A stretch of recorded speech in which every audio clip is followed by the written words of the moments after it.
প্রিয় দর্শক বন্ধুরা, আসসালামু আলাইকুম। সবাই কেমন আছেন? আশা করি সবাই আল্লাহর রহমতে ভালো আছেন। তো আজকে আমার মুরগির বয়স 29 দিন। তো 29 দিন বয়সে আমার মুরগির দুই একটা করে মারা যাচ্ছে এই 2 দিন ধরে। আজকে দুইটা মারা গেছে, কালকে একটা, তার আগের দিনও একটা, এভাবে মারা যাচ্ছে।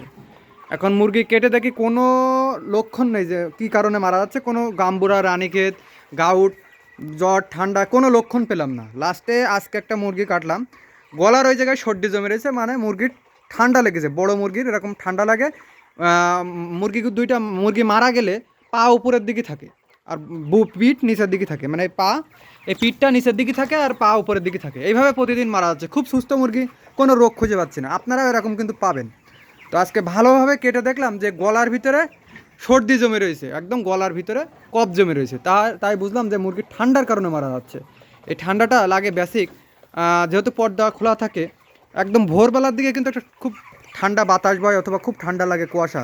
ওই কুয়াশাটা বা ঠান্ডাটা ওদের বুকে বসে গেছে। যেহেতু মুরগি বড় হয়ে গেছে, মানে সিমটম কোনো দেখা যাচ্ছে না, কাটছে না, কোনো কিছু হচ্ছে না, কিন্তু বুকের ভিতরে ঠান্ডা জমে গেছে। ওই ঠান্ডার কারণে অনেক সময় ওই হার্ট ব্লক হয়ে মুরগিগুলো মারা যায়, যেটাকে আমরা বাংলা ভাষায় বলে থাকি মুরগি স্টক করে। কিন্তু ওটা আসলে স্টক করে না, ওটা কিন্তু ঠান্ডার জন্য মারা যাচ্ছে।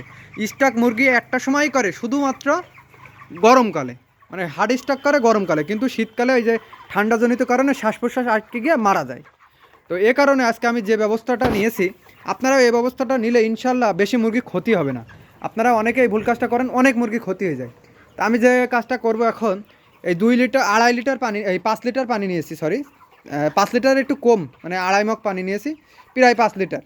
5 লিটার পানিতে এই যে ম্যান্থ এই ঔষধটা খুবই কার্যকরী ঔষধ। এই ওষুধটা 25 মিলি দিয়েছি 5 লিটার পানিতে, 25 মিলি দিয়ে এখন মুরগির গায়ে স্প্রে করে দেবো। এখন অনেকে একটা ভুল কাজ করে কি, ডাইরেক্ট গায়ে স্প্রে করে। গায়ে স্প্রে করলে হবে না। এই যে আপনাদেরকে একটু যদি দেখাই, এই যে মেশিনটার এই যে মেশিনটার এই ড্যাটোটা দেখছেন, এটা ঠিক উপর দিকে ধরবেন, আর চালের এই সুতা উপর দিক থেকে স্প্রে করবেন কুয়াশার মতন, মানে একদম কুয়াশা যেরকম ঝিরঝির ঝিরঝির করে পড়ে, ওইরকম কুয়াশার মতন করে স্প্রে করবেন। করার পরে আস্তে আস্তে ওই কুয়াশাটা নিচের দিকে নামবে, মুরগির শ্বাস প্রশ্বাসের সাথে চলে যাবে, মুরগি ভয় পাবে না, সুন্দরভাবে স্প্রেটা হয়ে যাবে। মানে এক কথায় মুরগির শ্বাসের সাথে যেতে পারে। যদি আপনি ডাইরেক্ট গায়ে পানি দিতে চান, মুরগি দৌড় মারবে, গা ভিজে যাবে, দেখা গেলো আরও ঠান্ডা বেশি লাগবে। তা অবশ্যই যদি আপনি এইভাবে স্প্রে করে যান, আপনার মুরগির কোনো সমস্যা হবে না।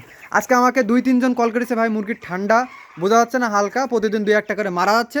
তারা অবশ্যই এই পথটি অবলম্বন করবেন। যাদের এরকম বড় স্প্রে মেশিন নেই, তারা ওই যে ছোটো ছোটো স্প্রে মেশিন পাওয়া যায়, তারা স্প্রে করবেন। 1 লিটার পানিতে 10 মিলি অবশ্যই দেবেন। আর এই ওষুধটা যারা পাবেন না, তাদের জন্য দুঃসংবাদ, কারণ এই ওষুধটা সব থেকে স্প্রের জন্য কার্যকরী একটা ঔষধ, ম্যানথে এসআই কোম্পানির ঔষধ। যারা এটা পাবেন না, তাদের জন্য তো কিছু একটা স্প্রে করার দরকার।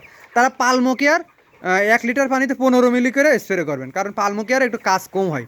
আসলে ম্যানথেটা সব জায়গায় পাবেন না, এটা অর্ডার দিয়ে আনতে হয়। আর যারা পাবেন না, যদি অনেকগুলো নিতে চান, আমার কাছ থেকে নিতে পারবেন খুবই অল্প মূল্যে।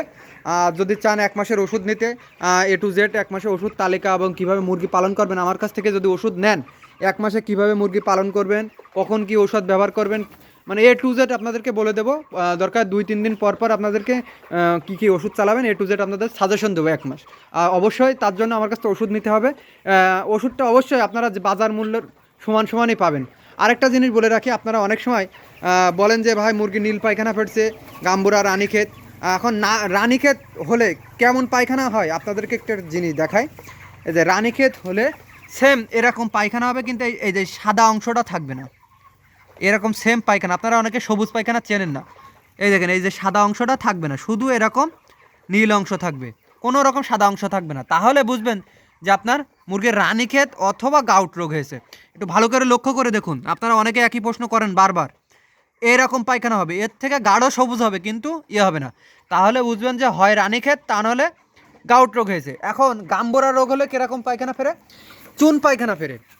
এই যে উপরে যে সাদাটা দেখছেন না, এরকম চুন হাঁকবে, মানে চুনের সাথে কোনো পায়খানা আসবে না, ডাইরেক্ট চুন চুন পায়খানা আসবে। তাহলে বুঝবেন আপনার মুরগির গাম্বুরা হয়েছে।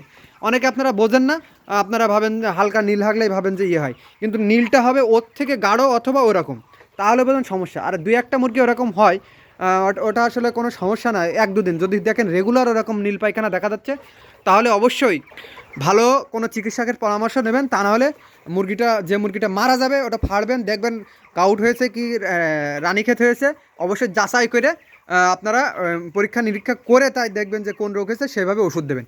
আর আমি সামনে একটা ভিডিও আনবো আপনাদের জন্য, ভিডিওতে কিভাবে মুরগি ফেলে রোগ নির্ণয় করতে হয়। আপনারা অনেকে জানেন না, মুরগি মারা যাওয়ার পরে ডাইরেক্ট ফেলে দেন। তো আমি এতদিন দিতাম, কিন্তু কপিরাইট আসে বলে আমি এই ভিডিওটা দিতে পারছি না। তো আমি হ্যান্ড গ্লাভস এবং ডাক্তারি যে ছুরি আছে ওইগুলো এনে তারপরে কাটবো, তাতে কপিরাইট মনে হয় না আসবে। তো দেখা যাক কি করা যায়। আমি একটা মুরগির পোস্টমর্টম করে আপনাদেরকে দেখাবো যে কোন রোগ হলে কিভাবে পোস্টমর্টম করে দেখতে হয়, বা কোন সিমটম মুরগি ফাড়ার পর কোন সিমটম দেখলে কোন রোগ হয় কিভাবে বুঝবেন, A to Z আপনাদের মাঝে একটা ভিডিও সামনে আনবো খুব দ্রুত। আর একটা কথা বলে রাখি, যারা যারা আমার সাথে যোগাযোগ করতে চান বা যোগাযোগ করেন, আপনারা দয়া করে সকাল 11টার আগে কেউ কল দেবেন না। আপনারা অবশ্যই